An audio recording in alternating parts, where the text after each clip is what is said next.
Bonjour tout le monde, nous allons aujourd'hui créer une vidéo tutoriel qui porte sur ASP.NET Web Forms.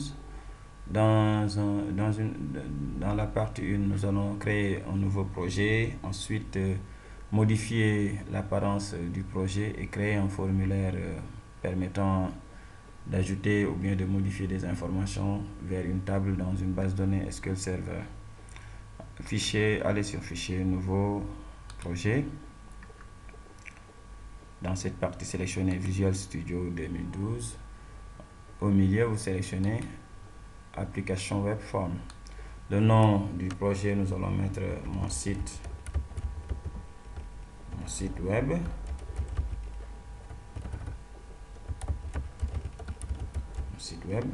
Ensuite, valider sur OK.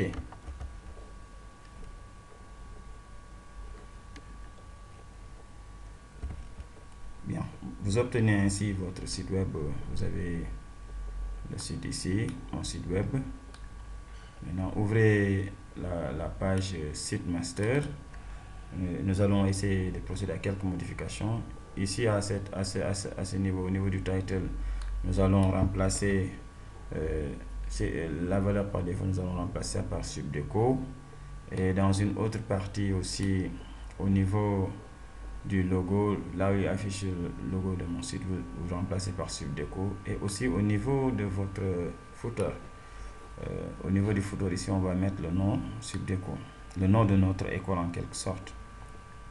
Bien, maintenant dans la partie navigation, nous allons opérer quelques modifications au niveau de la navigation. Dans la partie nav que vous avez ici, nav et /nav, nous allons garder le menu accueil. Maintenant, à propos, vous remplacez ça par étudiant. Nous allons ajouter aussi un nouveau menu. Je fais copier-coller de cette ligne. Le nouveau menu, nous allons l'appeler paiement. Paiement.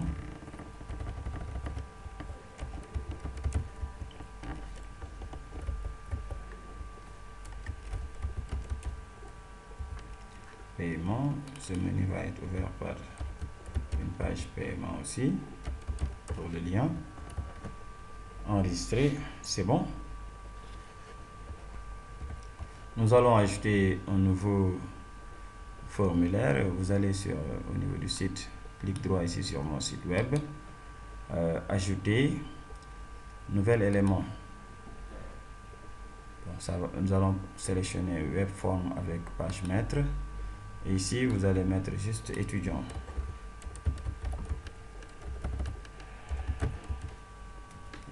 Cliquez sur ajouter. Ensuite, sélectionnez site web master pour que cette page étudiant hérite de la page site web master. Pour le contenu de cette page, il faudra se placer dans la partie content placeholder main content. Cliquez ici. Nous allons insérer un titre ici. Tapez H1 tabulation. Gestion, on va mettre gestion contact.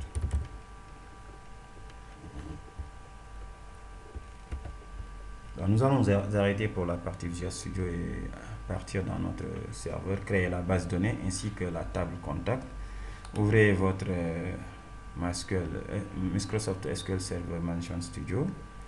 Ici dans la partie base de données, faites clic droit sur base de données, nouvelle base de données. Tapez le nom de la base de données, subdeco db,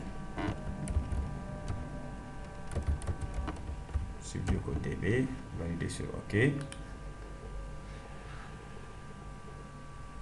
La base de données est ici. Vous déroulez, cliquant sur plus. Au niveau de table, faites clic droit, nouvelle table. Nous allons créer une nouvelle table contact. Donc pour notre table contact, nous aurons id contact int.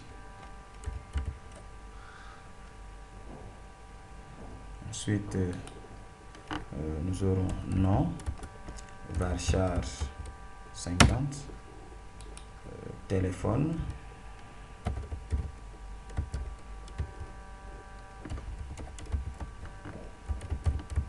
varchar 50, ensuite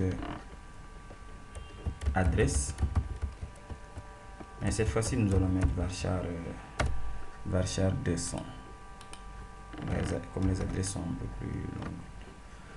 Bon, faites clic droit sur ID contact, vous ajoutez définir la clé à la clé primaire.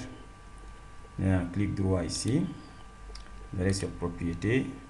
Au niveau de colonne d'identité, vous sélectionnez ID contact pour que ce champ soit auto-incrémenté.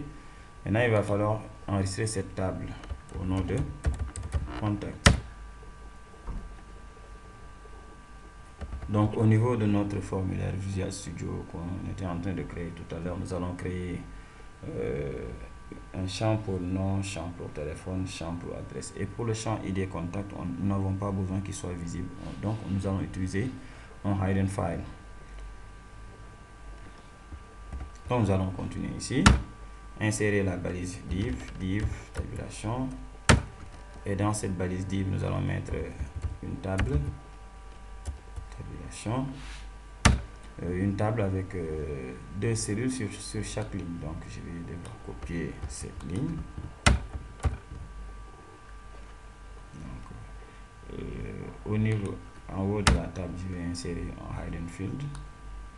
Ce hidden field là, pour l'id, je vais mettre hf id contact, hidden field id contact. Ici, je vais mettre un label. Ce label là pour nom, et là je vais mettre un text box. Là je vais mettre pour le id, pour le id je vais mettre lbl non, mais c'est pas important. Je mets ici non, ensuite là je mets txt non. Bon, je vais copier cette ligne, je dois en faire une copie pour téléphone, une autre copie pour l'adresse. Donc ici je vais mettre adresse, et là je mets txt adresse, ensuite téléphone, txt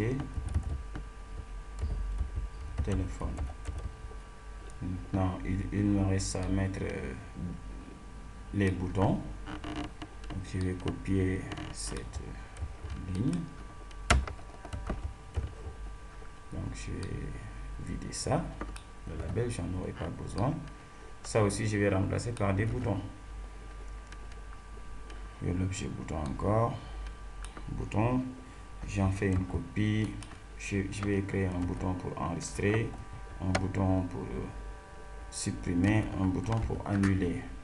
Et là, je vais nommer mes boutons btn enregistrer. Ensuite, le texte c'est enregistré. btn supprimer. Texte supprimer. Ensuite, btn annuler. Et pour le texte annuler. Excusez-moi.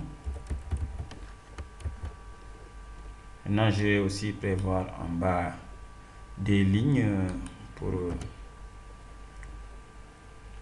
afficher des messages. Si toutefois un enregistrement a été bien fait, une suppression a été bien faite, ou bien il y a eu erreur. Je vais excusez-moi.